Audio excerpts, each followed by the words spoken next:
This critical EDH video is brought to you by Dootloot, your one-stop shop for Japanese and Russian foils.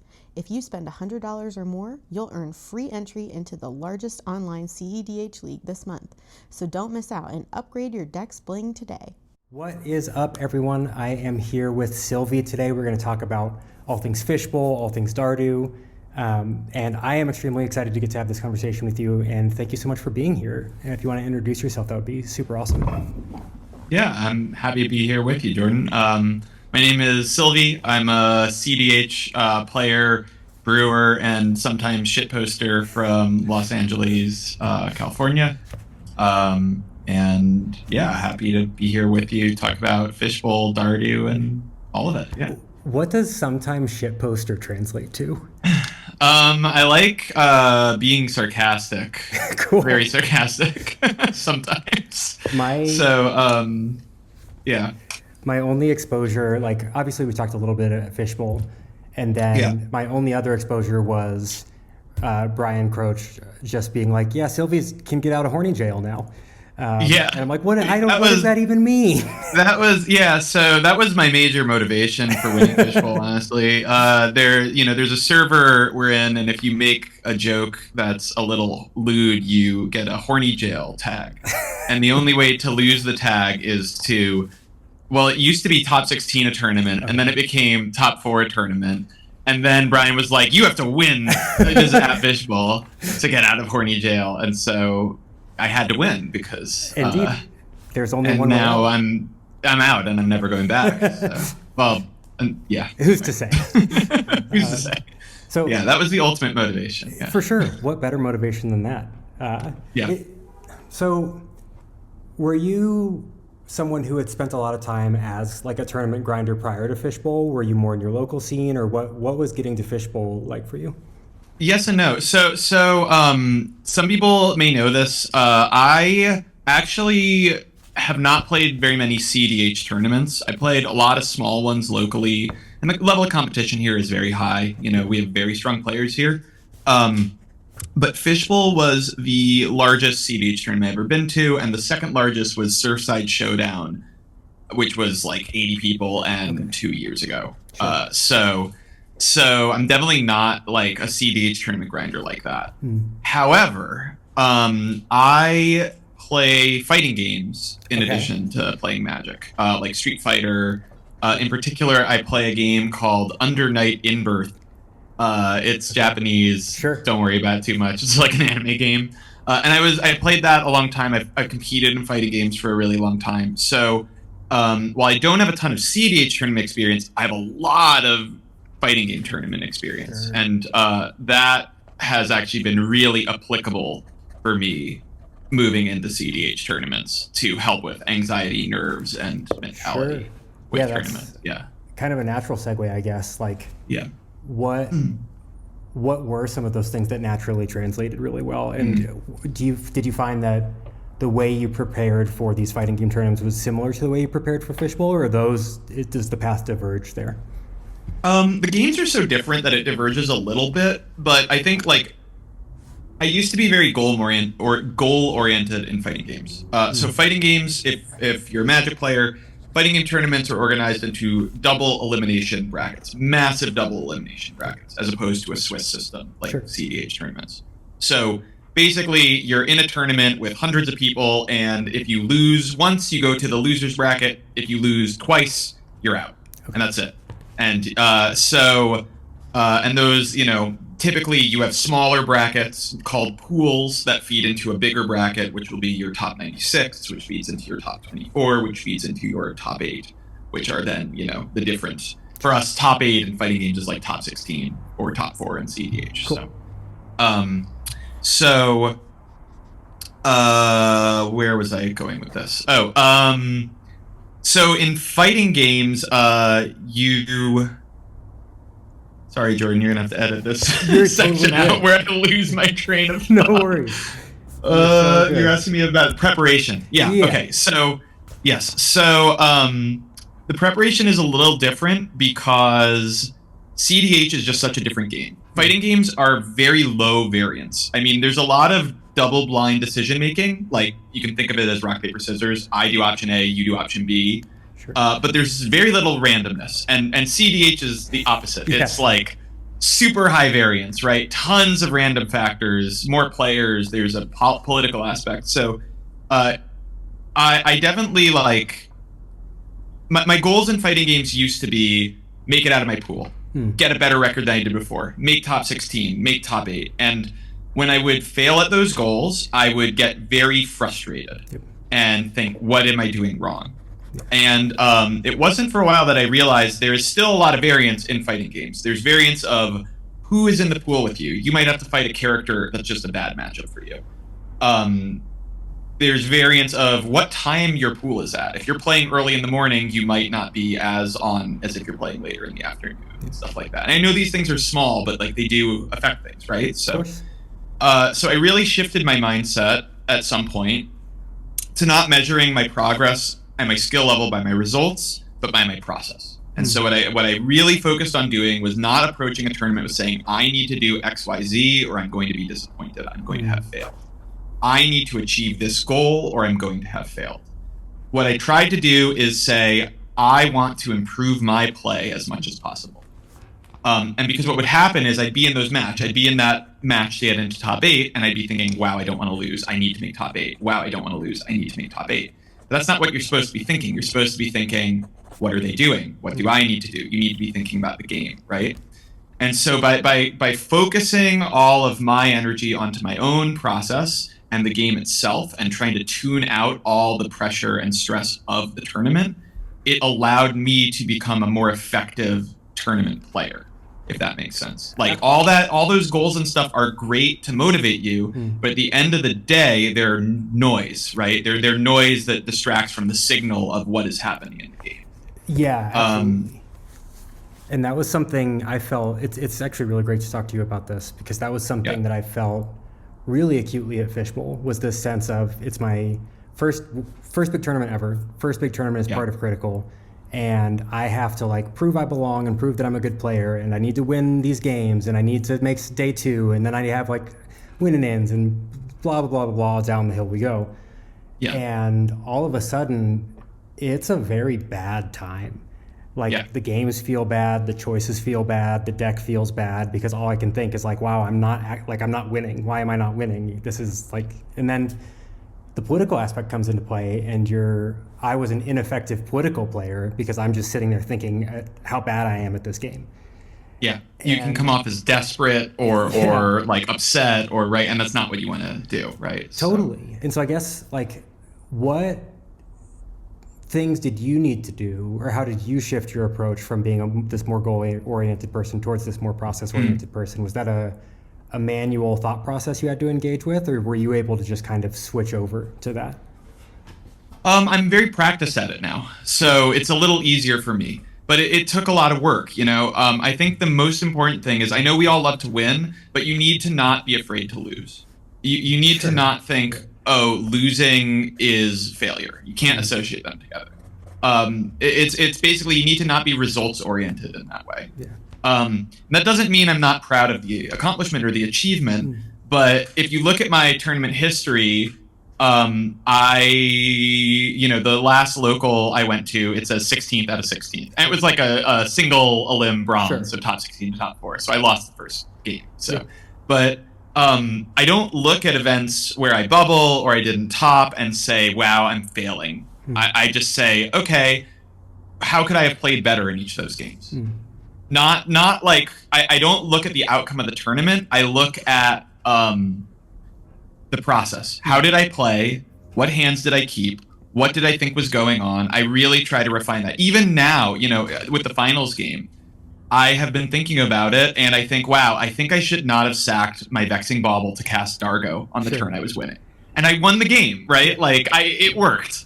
But thinking back, if I had counted my mana more and taken a little more time on the decision, I feel like keeping the Vexing Bauble in play to try to resolve the Peer into the Abyss would have been smarter, because I would protect it better, and luckily there wasn't anything. But so it was, I think that sort of process-oriented and not focus on like like I also lost my first game and in the tournament and drew the second one when I had a turn 2 win attempt. Yeah. And I was very disappointed. You know, I had a turn 2 win attempt going second, and it ended up as a draw. And I was very disappointed because I wanted to win. But I thought, okay, what could I have done differently?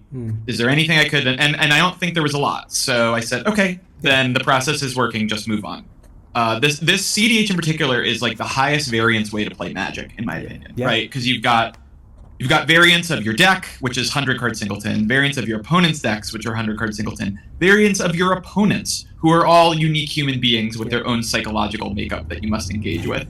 Variants of what decks your opponents are playing, like matchups, and then variants of seed order, and there's, a billion trillion things. So, but I do feel like I was able to successfully I went in with very low expectations. I didn't think I need to do XYZ. I thought I'd like to do ABC.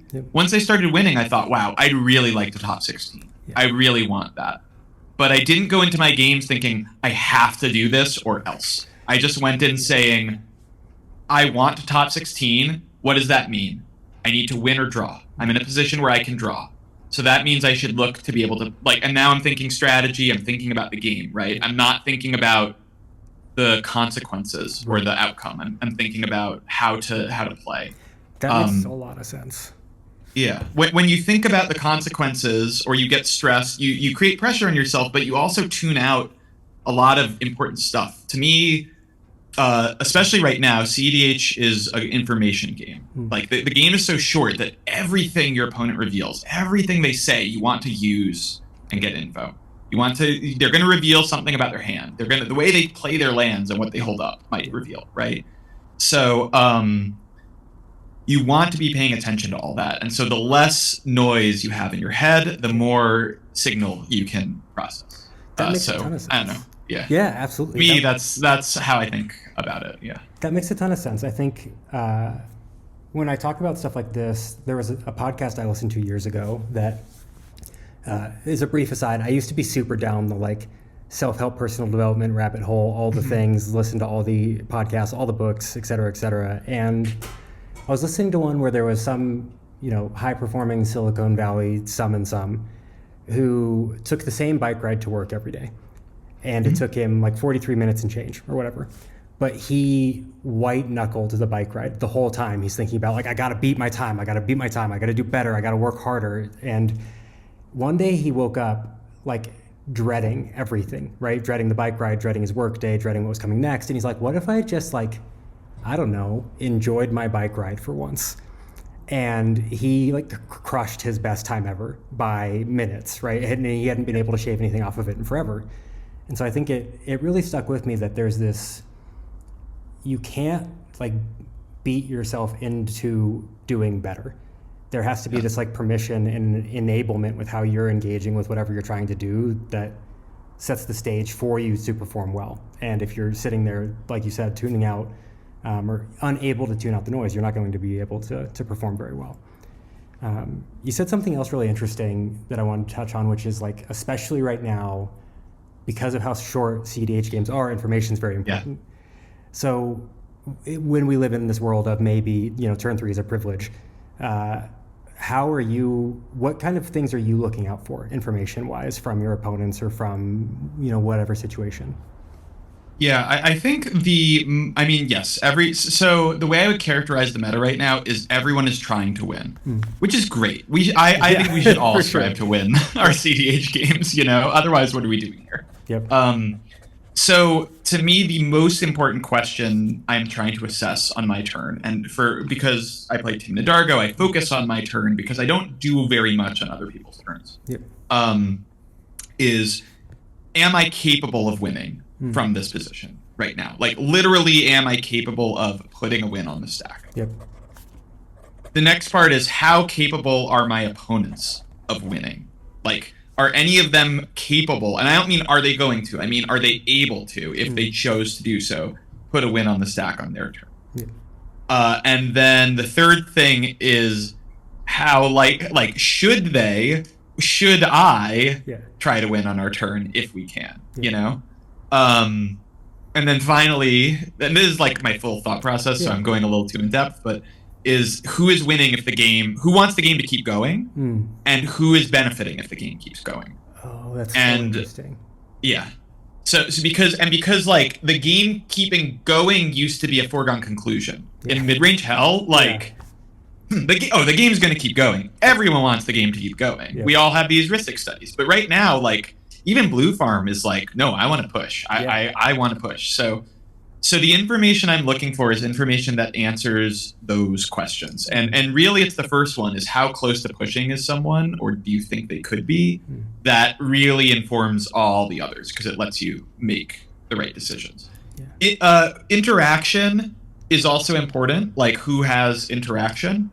But in my opinion, if you know who's going to push when, and then if you... It's not that hard to know if there's any interaction on the table, right? So if you know if there's any interaction or not, like you generally get a feel for when there's no interaction available. Those two things help me decide when I need to move, when I need to stay, when I need to play really defensive and play to stop someone else, which sometimes you have to do.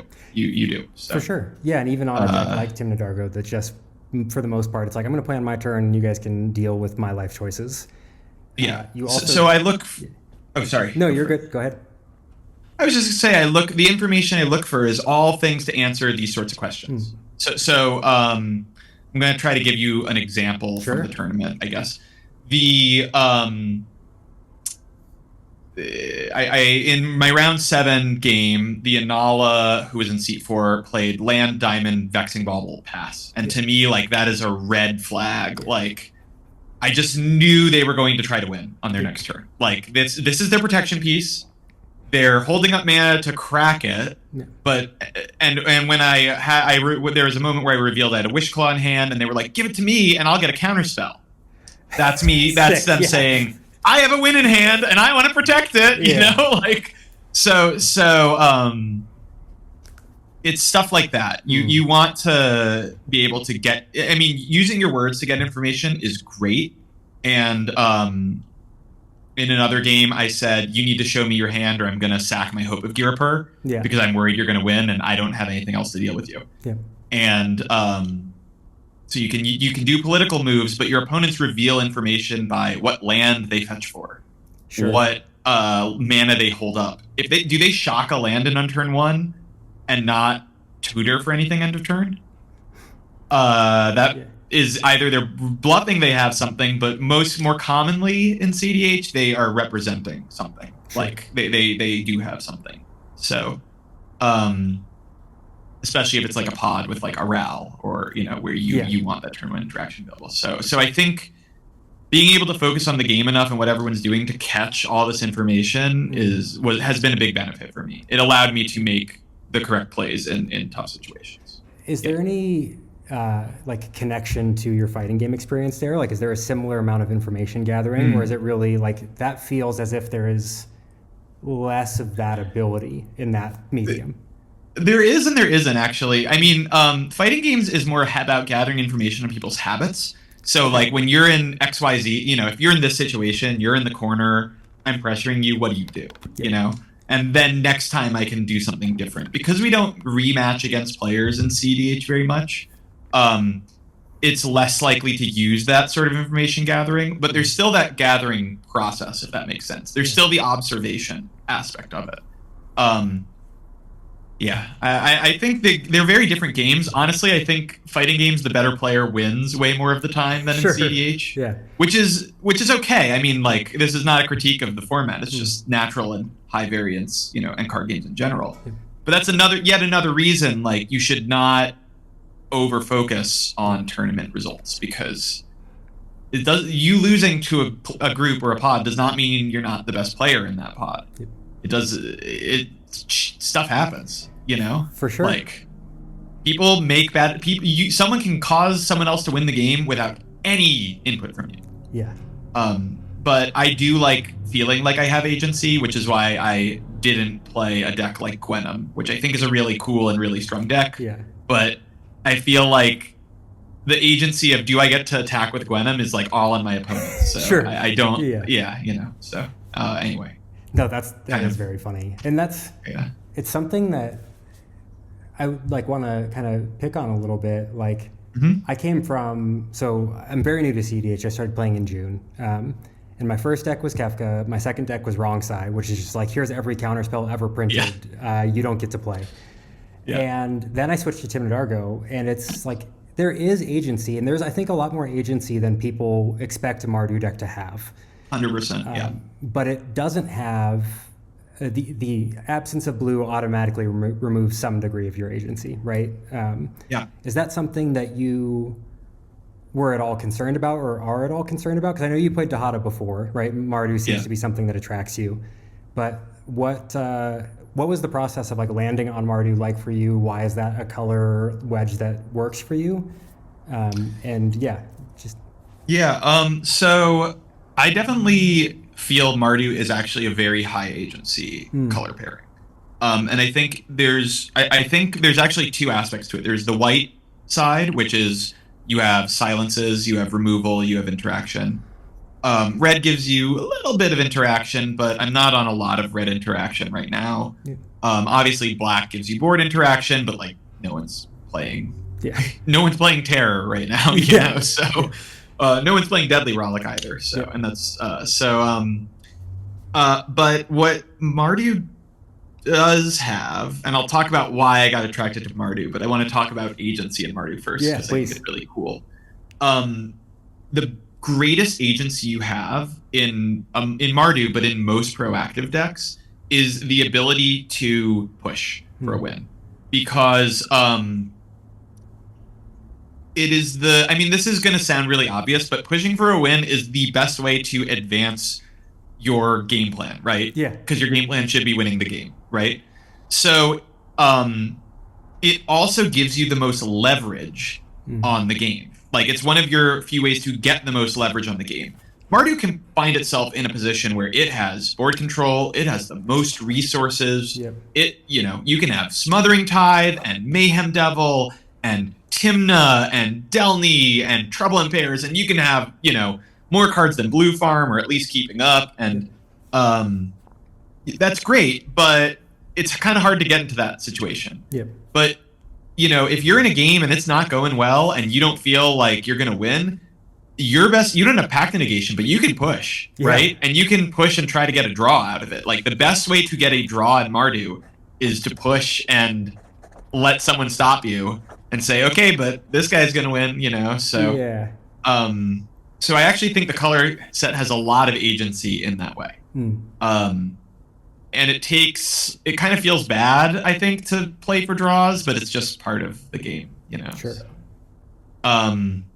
As for what attracted me to Mardu, I started CDH not playing turbo decks. I played Yuriko at first, which wonderful deck, really fun. I think it's really bad, unfortunately. I'm sorry to all the Yuriko pilots out there. I think the deck is horribly positioned in the meta right now and has never been well positioned in the meta.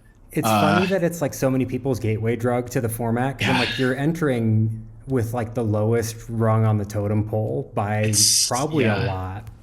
Well, it's because it's very easy to play, right? Like your early game plan is get Yuriko out. Yay, easy, right? Easy to mulligan. Can you get Yuriko out? Yay.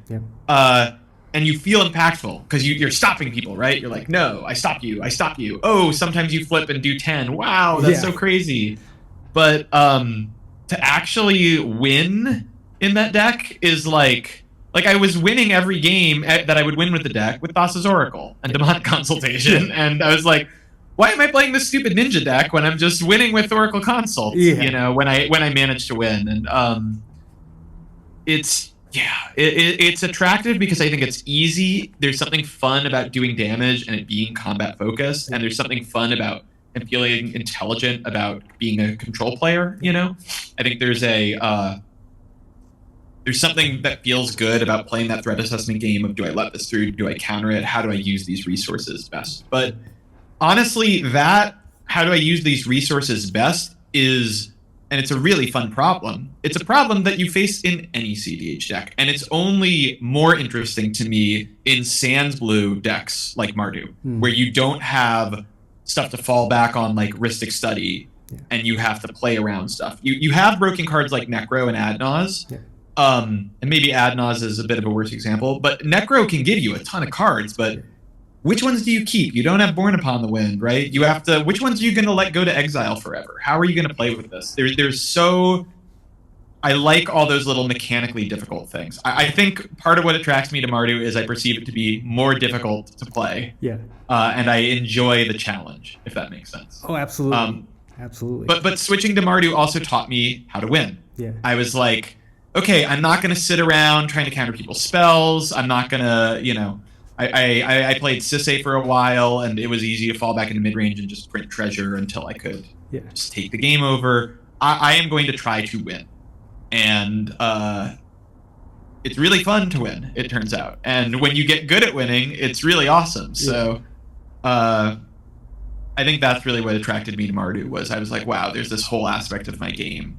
Yeah. And I think it's really hard for a lot of CDH players to learn. It's like, how do I learn how to effectively win and try to win is really the thing. Yeah, it's a weird thing to be playing a format and a game designed around winning, and winning as kind of quickly and unquestionably as possible, at least in our current meta. And also, I know I struggle with this. I talked about this on Keeping Tabs. It's like, but I don't want to win, because it's like, what if it's bad for everyone else that I win? And it's like, bro, what are you doing, man? Oh yeah, you can't worry about that for sure. Unless you play Ral, then or Krark, then and you're taking 30 minutes to win, then you should feel a little bad. For sure. But that's really, like, not even really that hot of a take, but I think Ral is maybe one of the best decks in the format, but 100%. It entails you willing to be that person, and also being willing to storm for 35 minutes to die and do nothing. Yeah. I played Ral when it came out, when Holden was first publishing the list, and it was really fun. But I'd be like, and then I'd look up and everyone would be like, just like so angry. I'd be like, it's been 10 minutes already. Yep. How are you going to kill us? And I'm like, I'm sorry, guys. Breach is in exile. It's in the graveyard. I can't get it back. The worst part is I'm sorry, I have to play it out, because there's actually a chance I don't kill you here. I can't do it. I think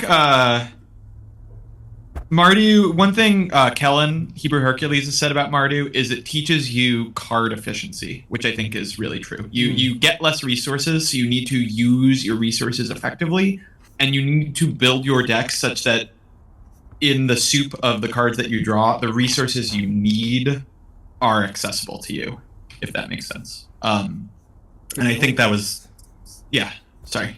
No, it totally makes sense. It's not an idea I've really considered before, and I would love to hear you talk a little bit more about, either from your point of view or from Kellen's point of view, like what that means to you. So for me, like I said, I find the best agency in Mardu, and I'm gonna move into deck construction here. Yeah. As I said, I find the best agency you get out of Mardu to be your ability to push, and that's both my agency to get the outcome I want, which is winning the game, or a lesser outcome, which is a draw, right? Or even sometimes extending the game, you know? So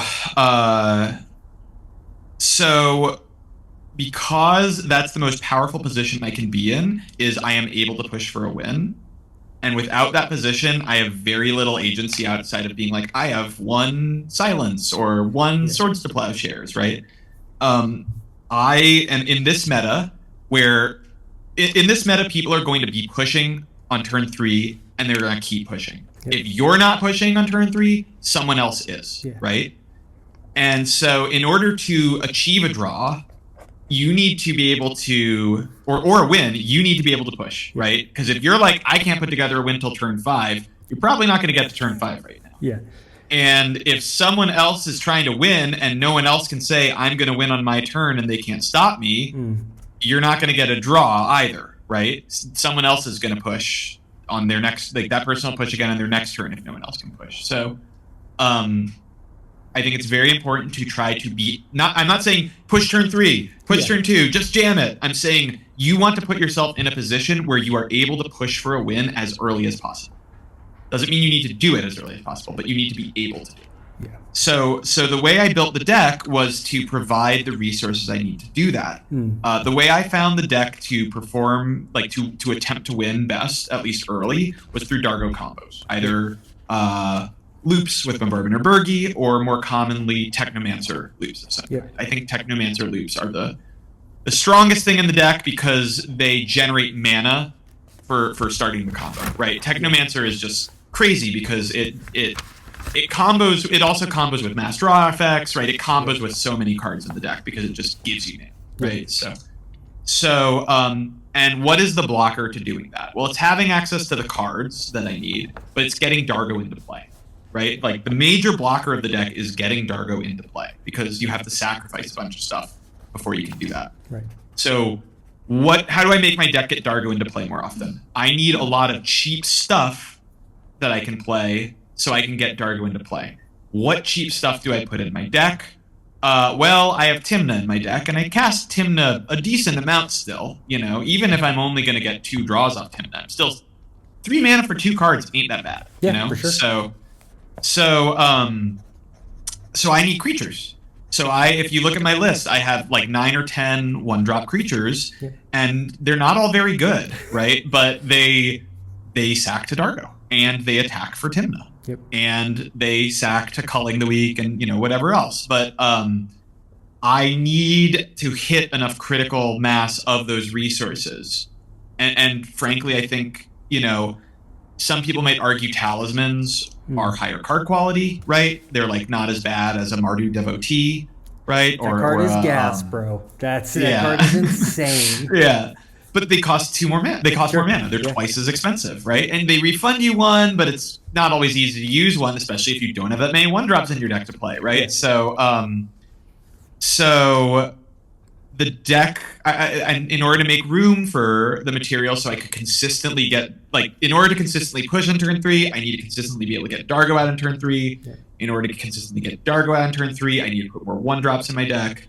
In order to put more 1-drops in my deck, I gotta cut something. Yeah. And for me, that was a lot of the middle tier power spells that are like, this is a really powerful effect to resolve, but it does not win me the game on the spot. Yep. Because I don't want to be casting Jessica's Will on turn 3. I want to be trying to win the game on turn 3, So, sometimes Jessica's Will flip into gas, or it'll be a ritual that supplements my win, but it's not enough on its own. Right. So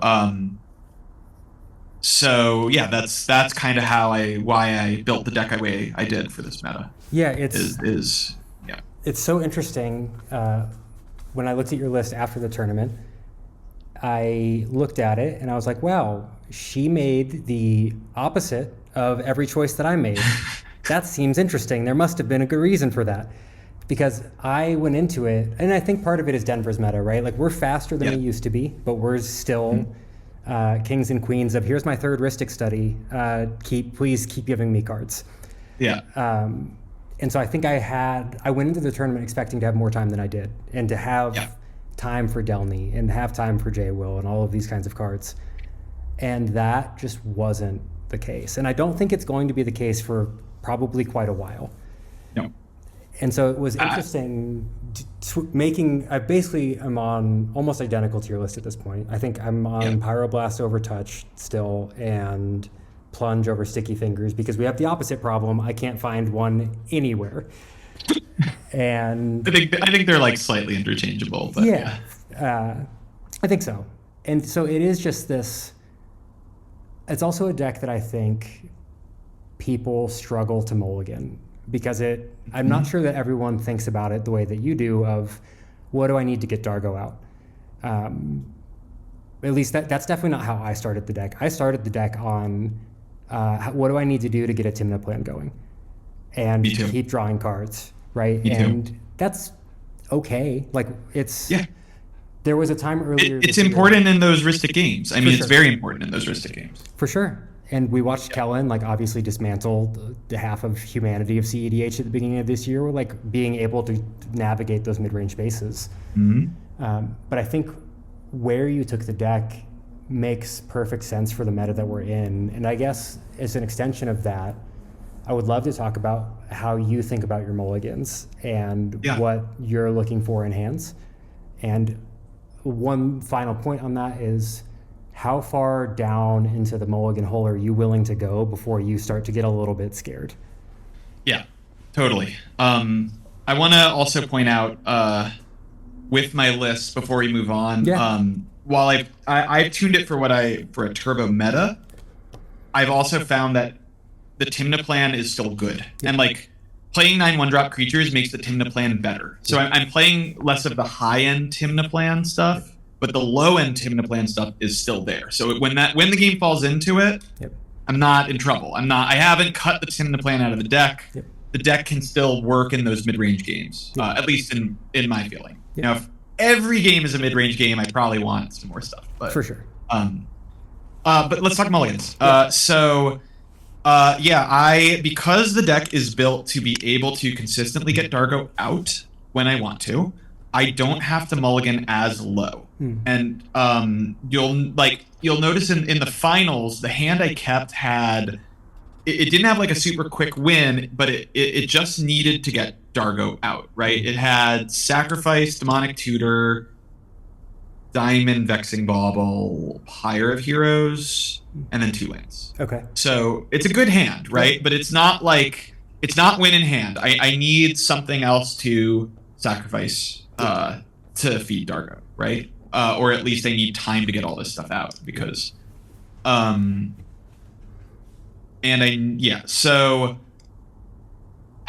so when I look at a mulligan, I'm thinking, okay, do I have enough mana to play the game? So I think right now pips are like so many of your win lines with this deck involve needing 2 pips. Like you need a red to cast Dargo and then a black to cast Technomancer or Sacrifice or a red to cast Goblin Bombardment or something like that. There's very few things that you can do off 1 pip unless maybe breach lines with LED. So I need a hand that can make 2 pips eventually. So if it can't do 2 pips, I generally won't even keep it. I'm pretty low on hands that only have colorless mana right now. I'm not on talismans. I'm not on signets. I'm not on the 1 ring. If I can accelerate out an early 3-drop, like a Facebreaker off a Soul Land, that could be really good. Or a Burgi or a Relic of Legends. Early Relic of Legends is like one of the best starts the deck can have. That card is just so strong. Like not just as a combo piece, just as a mana rock. It's so powerful. So good. So obviously a hand that has the capability to win with little more stuff or do something really powerful is usually a keep. But then we get into the hands where like there's not a win here. What are we keeping? In my opinion, you kind of can't keep a hand without some element of gas. And it doesn't need to be a tutor.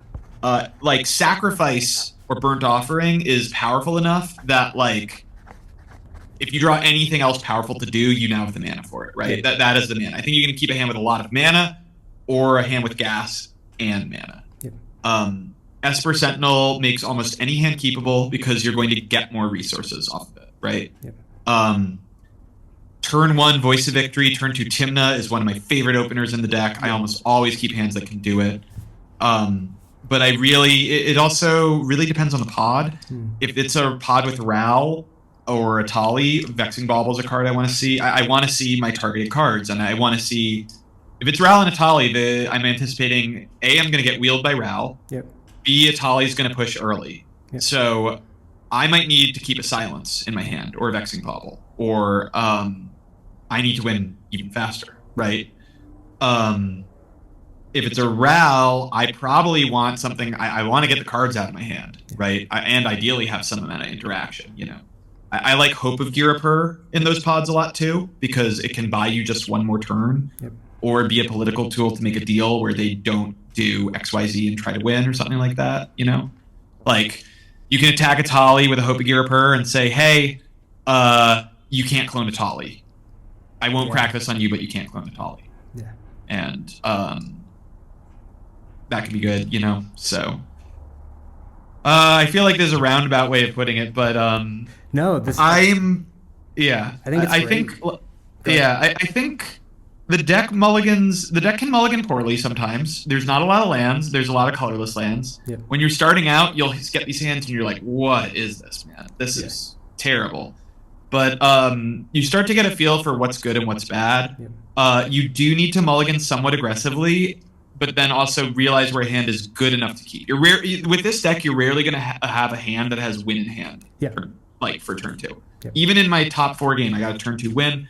The hand did not have win turn 2. The hand was like, I have all the pieces to win, but I need mana, and I just top decked the Mana Vault and got super lucky. Yeah. So you need to learn where like the bar is of this is enough gas versus this is too much gas and not enough mana.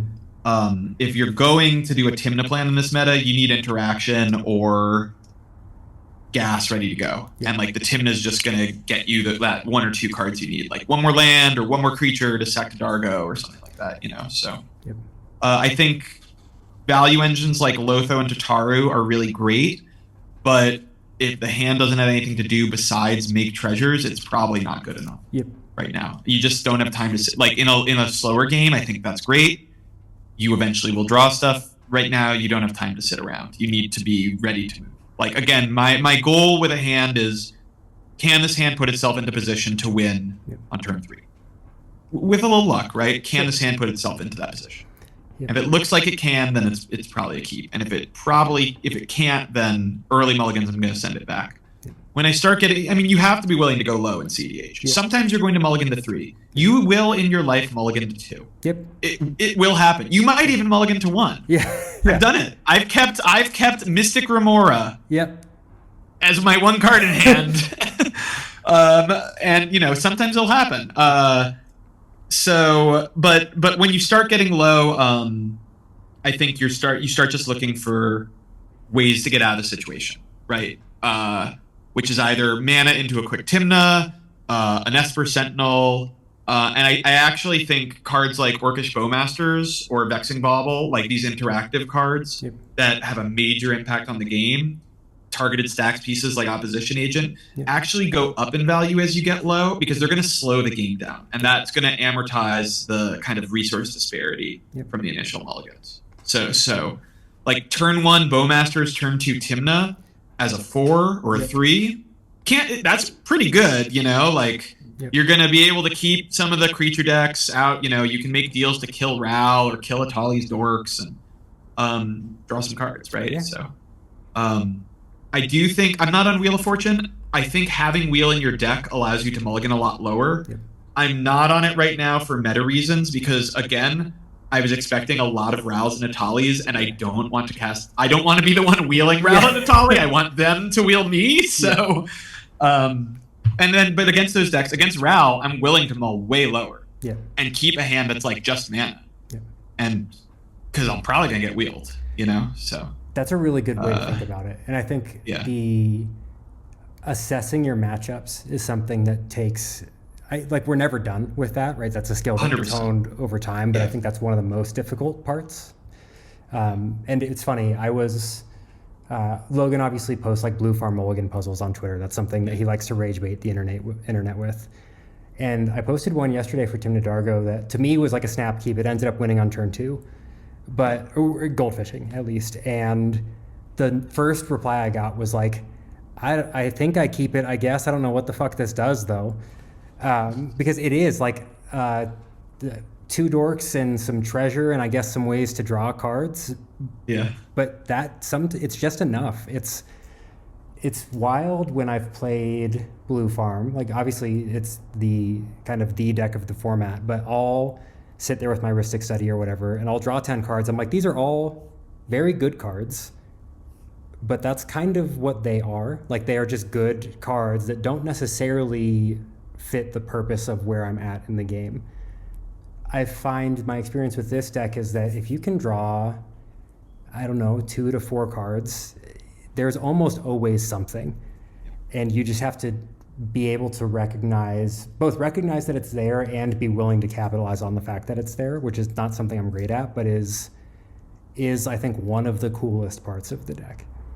Yeah, that part just takes time. I think like it took me a long time with the Hada to start getting an intuitive ability to mind read about, is this a good moment? Is this not a good moment? And I do, in those longer mid-range games, I will actually talk a lot and trying to eke out information about how close people are winning. Like, is this player who's been stopping me, who has Rhystic Study, are they about to try to win? Yeah. And I think I actually like that in the meta right now. I don't have to throw, suspicion and shade on other people very much, because it's just everyone's trying to win. Of course, we're all going to try to win, So it's kind of out in the open. There's not this pretense of we're all trying to keep the game going, man. We just want to we're hanging out, drawing cards. It's fine. Yeah, it's fine. So I think this is again something that being process oriented helps for me. I do not consider myself to be perfect at mulliganing the deck. I constantly, I make the best decisions I am capable of making with the information I have. That's what I try to do. When I think of how I can improve my game, mulligans, 100%. But like, people have come to me, some locals, and said, I feel like I have learned how to play my deck and I've plateaued and I don't know what to do to get better. And I think it's politicking. And I'm like, are you sure? Because like, whenever I cast Vampiric Tutor, I think, I could get any card in my deck. What is the right card to get here? And there's no way I pick the right card 100% of the time. Yeah. Right? Like, it just isn't the case. So,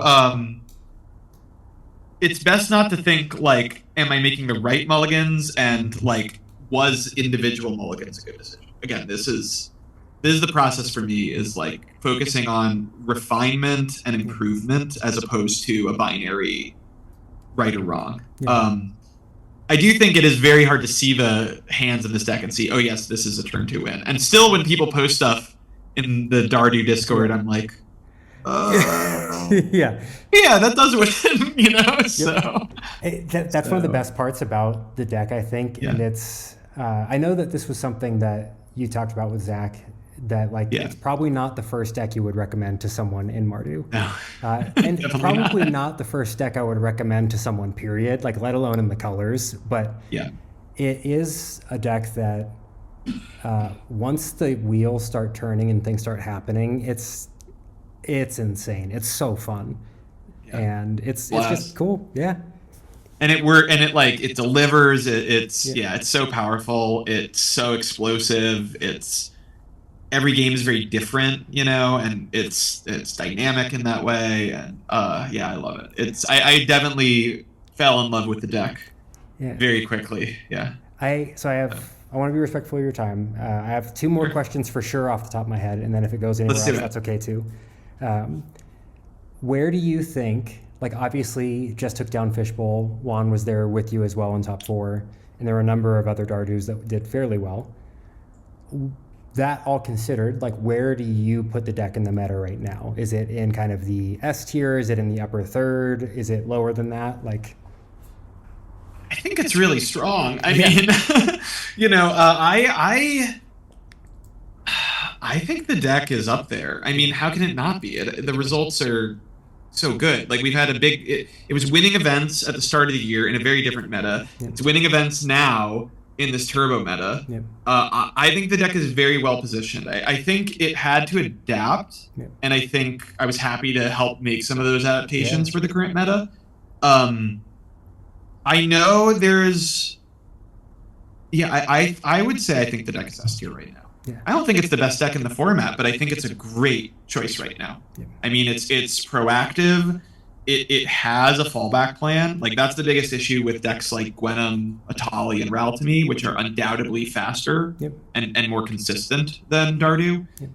Dardu has a fallback plan. Yep. And some games you need that, right? And the games that you have it, like, I'm not emphasizing it, but the games that I need it, I have it, which is amazing. Like, there's one reason I switched the deck over to Hada, is the Hada's fallback plan is like, maybe I'll mill something good to keep next turn, or like I'll make my Lotho indestructible and attack you for 2. You know, yeah.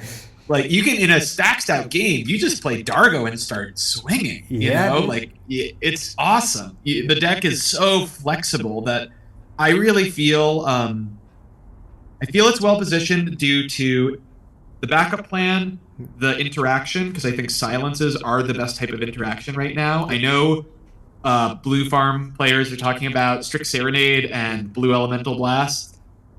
Just play silences, guys. Like we can't do anything about them, you know. Like I can't deal with them, you know. So but I get to play them too, right? I get to play all these silences. I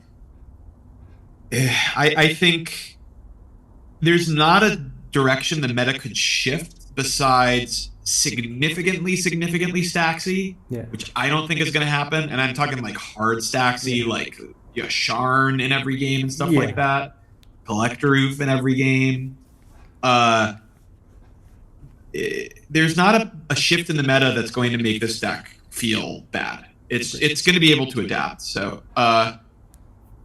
I think it's well positioned because of all those things. I don't know if it's the best deck in the format. I think it's hard to argue Blue Farm isn't the best deck in the format because its flexibility, resiliency, power. I mean, it doesn't have to play kind of crappy 1-drops, you know. So, and I think Ral and Atali are undoubtedly very strong, but the meta, it's easier for the meta to adjust to them than it is for them to adjust to the meta. If that makes sense, right? It totally makes sense.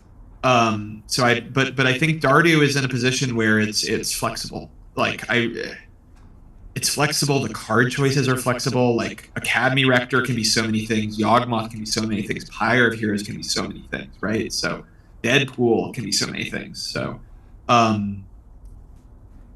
I find the deck's ability to consistently push through non-creature specific interaction because it has all these creature combos. Have a backup plan. I think it's very well positioned. I think it was undoubtedly the right deck for Fishbowl, and I think it's a great choice in the meta right now. Yeah. I think Mardu in general is well positioned in the meta right now, but Dardu in particular. But I think most Mardu Tymna decks are going to do pretty well right now if you're good at them. Like I think Tymna Jessica has real potential right now. Yeah, I haven't seen it build. I'm happy with it. So. I agree. I think it's an exciting time to be in the meta, I think. Like, it's games feel really good, which is wasn't always the case in mid-range slot plant. I should say, thinking about some more, like if things slow down a little bit, I think Tymna Dargo will be fine. If things speed up significantly, if everyone is moving to turn 2 pushes and we're still kind of a turn 3 deck, that could be not ideal for the list. That's not currently what I see happening. I don't see people saying it's very few decks can consistently push turn 2. I think Ral is like the best example, right? So if the meta becomes only Ral, I don't know. I still feel like the deck can adapt with stacks pieces. You know what I mean? Like we could run Deafening Silence probably. I can win through Deafening Silence. I just cast Dargo over and over, right? There's a list I'll have to send you that Austin put together that is Tymna Dargo like hard stacks. Oh god, it's an abomination. It's disgusting. But like maybe because you can just eat it all with Dargo if you have to, right? Like when if you have to do the thing. If you eat Trinisphere with Dargo, can you only pay 1 for him? That's really the question for me. Oh, that's interesting. Actually, I don't know the answer to that. I agree with your assessment of where the deck is in the meta, and I also don't necessarily worry about sitting down to, like, I played a game earlier today that was a triple cannon pod and me. I'm like, okay, this is fun. I don't really worry about that with Dardu necessarily because I think Kellen gets kind of mad at me when I say this, but like the floor of the deck I think is actually really low because the barrier to entry is so high to pilot it successfully. I agree. I think like in pods like that you can always just do the Tymna plan. Right? You can always just do a Tymna plan, and that's not that hard to do, right? So, and the pods that I fear the most are were now, I don't know if I fear them as much now because I feel like, okay, the things I did worked, but were these multiple turbo decks with like 1 or 0 blue players. Yeah.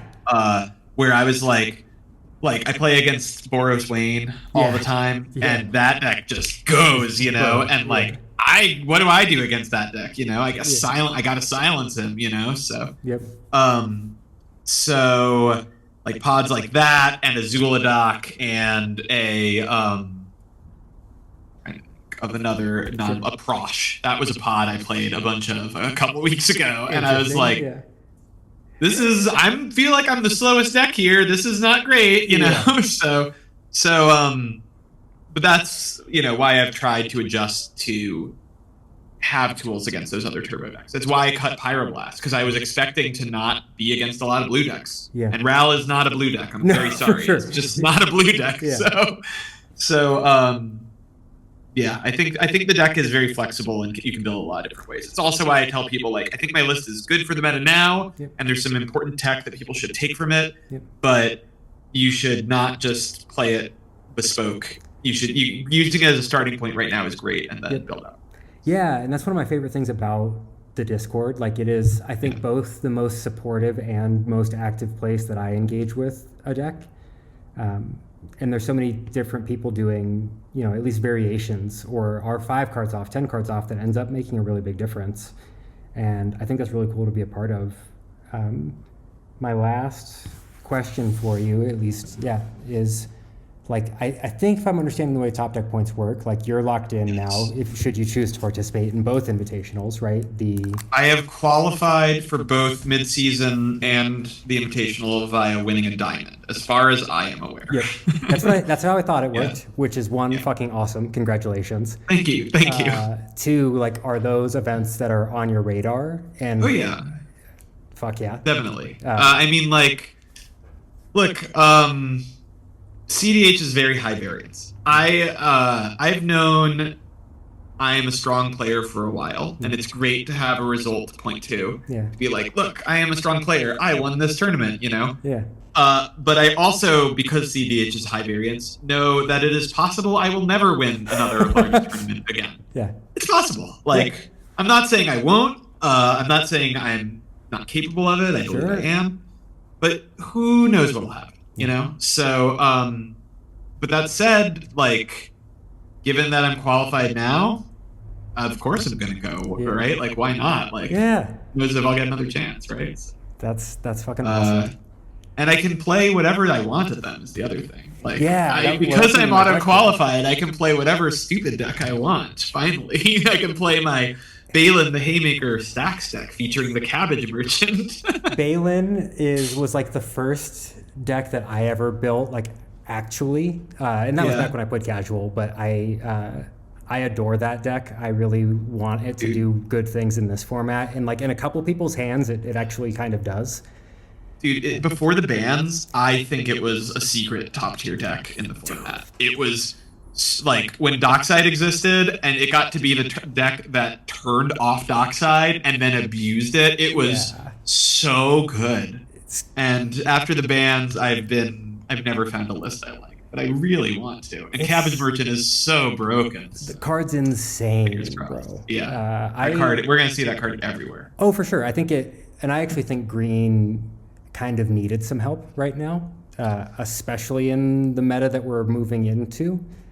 And I think Cabbage Merchant's great because it doesn't directly play into the Rogthras strategy. You know, like, yes, it makes a bunch of mana, but it doesn't like synergize with Gaia's Cradle or Cloud of Fairies or stuff like that, right? So it's a really nice piece for kind of these green mid-range or even like Sultai turbo decks, like decks like Glarb or something like that. Oh, interesting. Yeah.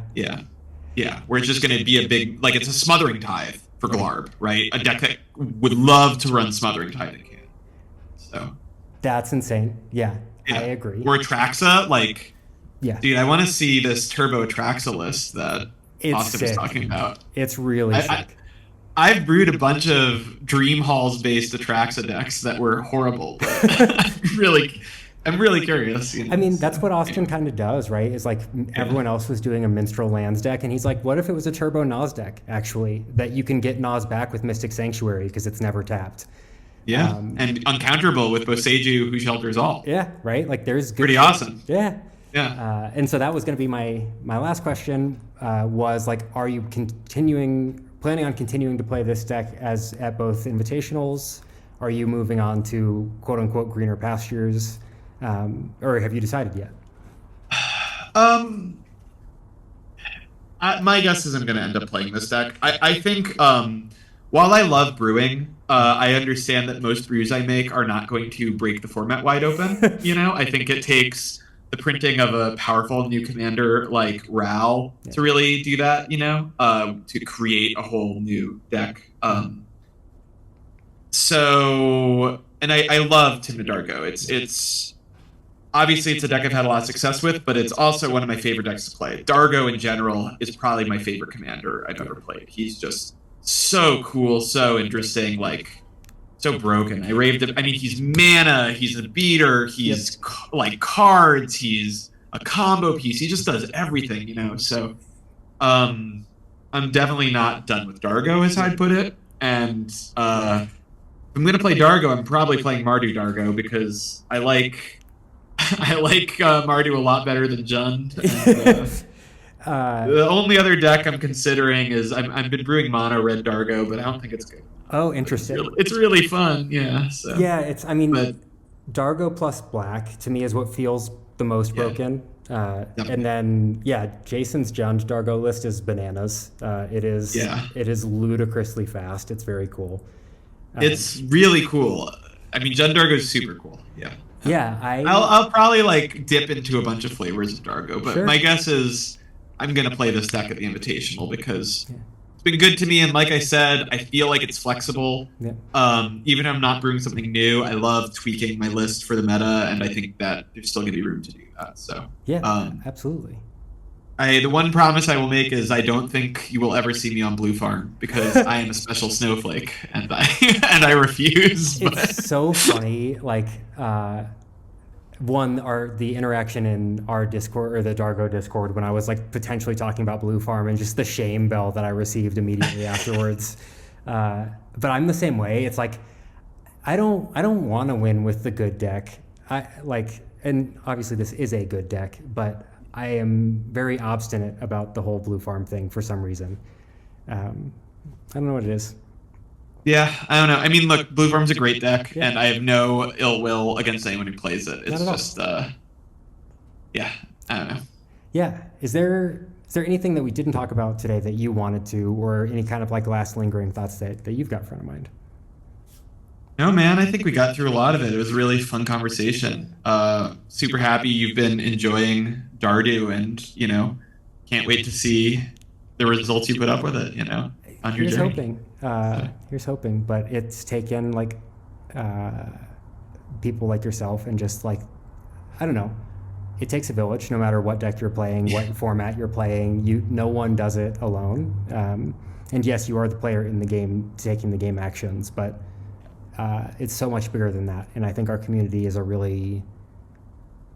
it's probably my favorite community I've ever been part of. And I feel really lucky to get to talk to people like yourself and just continue to grow as a player. So it meant a lot to me that you were willing to take the time today. I hope to see you at events in person in the future and also elsewhere.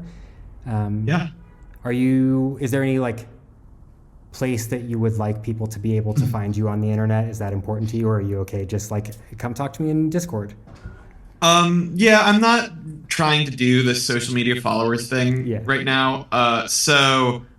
You can, if you want to put my Mox field in the description, that'd be great. There's instructions on my Mox field profile to find my Discord. If you would like to reach out to me, I'm happy to talk to anyone.